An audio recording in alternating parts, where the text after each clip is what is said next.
Abram went, just as the Lord told him. He left the comfort and familiarity of home to set out for an unknown land. He journeyed onward for a promise that he would never see fulfilled. It was a promise that would be accomplished through him, but that was never just for him. It was a future promise for the descendants yet to be born, for the great nation yet to come through Abram's line. A promise that would most assuredly outlast him.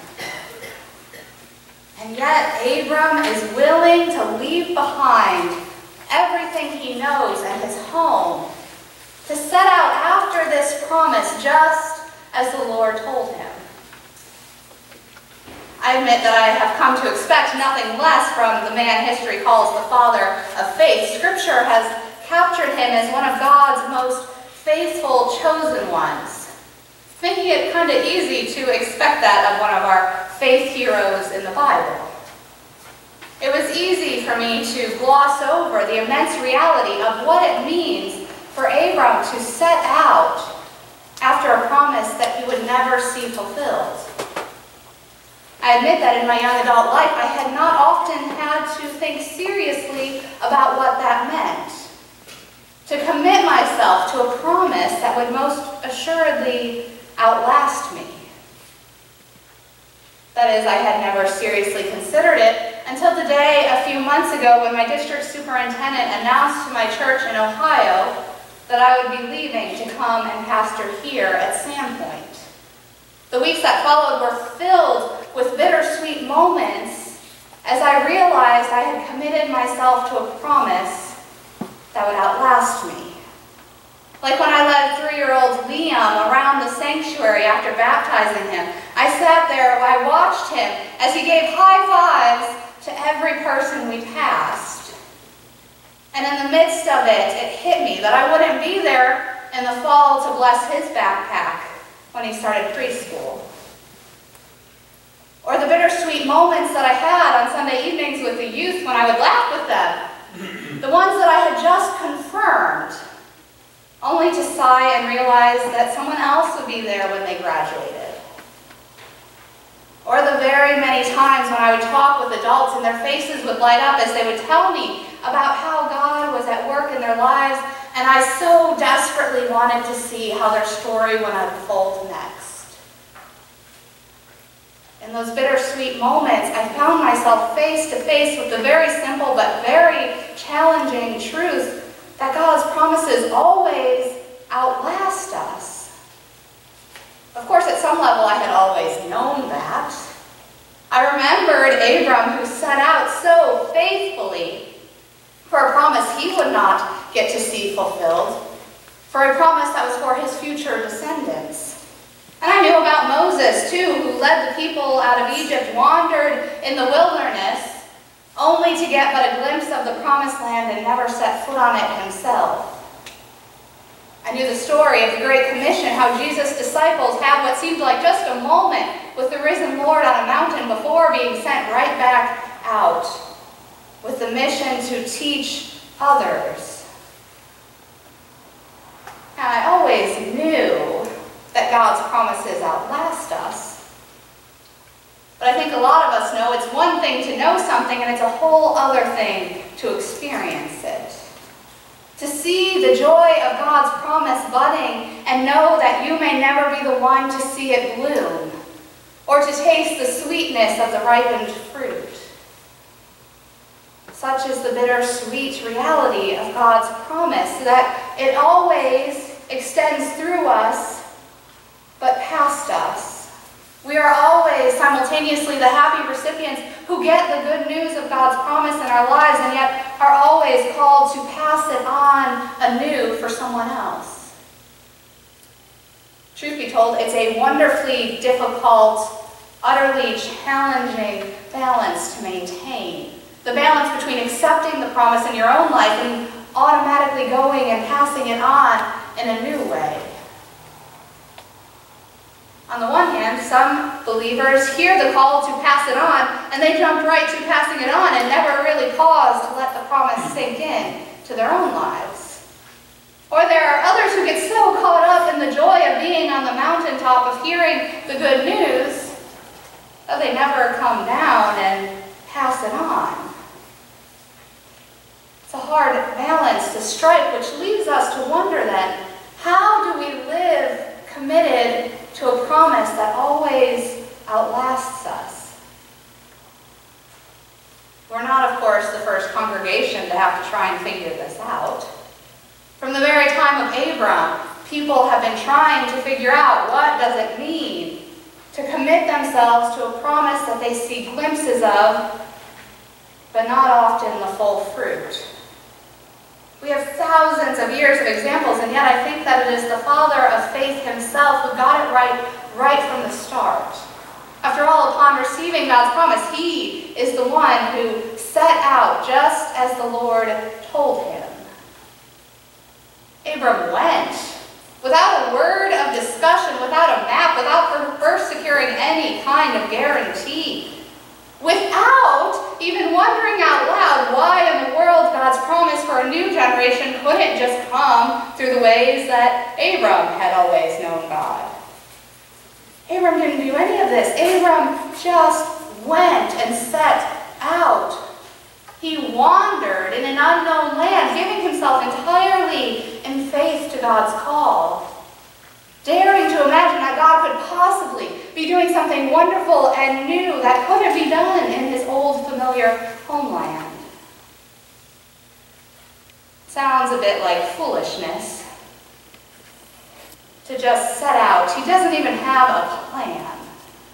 All he had was a promise and a vast land before him, and he went. Sounds like a fool's errand, or something that could only work for one of our faith heroes. But it wasn't a fool's errand. Oh, it very well could have been, except that Abram found a way to strike the balance. Abram found a way to receive God's promise for himself and use that to inspire him to pass it on. He managed to carry God's promise with him, even as he set out to plant it in a new place. You'll remember that all along his journey, Abram set up camp. He paused to meet God in a familiar way. He would set up altars, places to meet God, so that even as a stranger in a foreign land, he was at home when he met God in these familiar ways.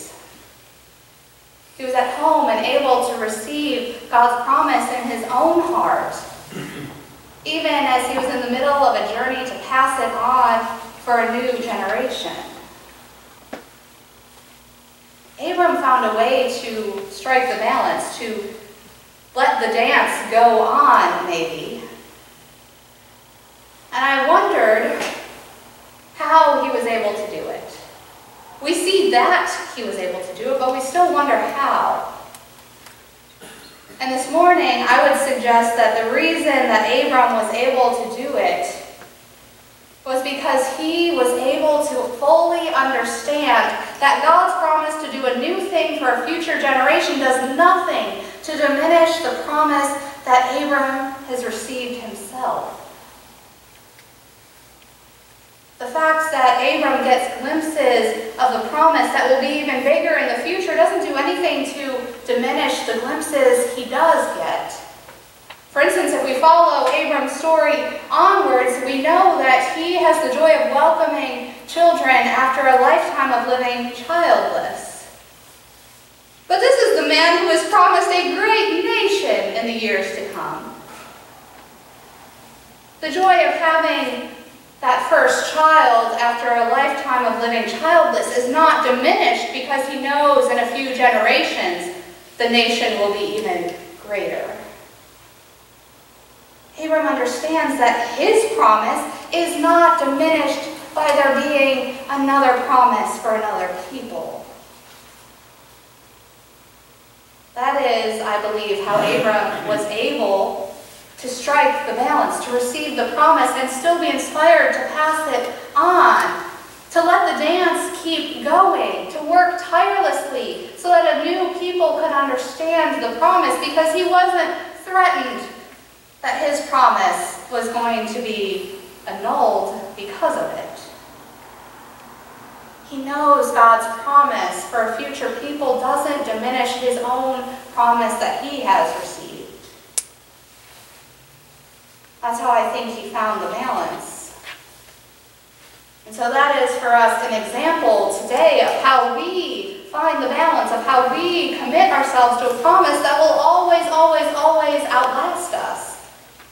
We have to follow in the example of the father of faith and understand that a promise for a new generation doesn't do anything to diminish the promise that we have received. That God appearing with good news to our neighbors or to strangers or to people who will worship in ways we can't even fathom doesn't take anything away from our experience of God. Doesn't take anything from the good news we have received and heard and believed. But it's only when we really, really get this, when we really understand that, when we really believe it, that we'll be willing to set out wholeheartedly after God's promise, knowing that it's not diminishing ours at all. If anything, it makes our promise even greater to see someone else experience God's good news too. So my friends, today on our Homecoming Sunday, we are like Abram setting up camp. We've come to meet God in the familiar way with familiar faces. We've come to celebrate the glimpses of God's promises that we have known here at Sandpoint. We've come to soak up the friendships that have seen us through the years and to reminisce about the ways that the church has been together, to be refreshed and renewed and comforted by traditions and songs and prayers that our souls already know the words to by heart. We've come because we know that it is good to be here. It is good to receive God's wonderful promise anew in our own lives. It's good to find our home in worship, and that goodness of our home in worship won't be diminished when we leave and wander on in the foreign land so that someone else can find their home. So today we make camp. But tomorrow we break camp. We set out to discover how God's promise is already blossoming in new and exciting ways in someone else's life. Because this is the bittersweet call of disciples. We can't stay at camp forever. We can't stay on the mountaintop forever. We have to go out. We get but a glimpse of the risen Lord on the mountaintop before being sent back out into the world to do the work of faith, to pass on God's promise to a new generation. Maybe even a generation like the ones we just blessed this morning. Just as we have sent off our children, preparing them for a new year of school, so we must pack up and head out. We have to break camp. We can't stay here. We can't stay here when God is so desperately trying to do a new thing. We can't stay in the camp where it is familiar and comfortable. When God calls us out on a mission to teach others, to spread the promise for someone else. So it's time to step out, to take God's promise with us on a journey that we may never get to see the end of. We must choose to wander in the community that sometimes feels foreign to us. We must go to abandon ourselves completely in faith with no other guarantee than the promise that the risen Lord gave the disciples, the promise that God is with us to the end. And like Abram, we have to accept that that promise is enough. We have a promise in a vast land, and we will go. Just like the father of faith went. Knowing that it's not foolishness. It's not a fool's errand. It is faithfulness to a promise that outlasts us. For it's only when we finally set out that we can know for sure that the day will come when the children we blessed this morning will return for their own homecoming Sunday. be able to say that we, the people of Sandpoint, went just as the Lord told us. And all God's children said,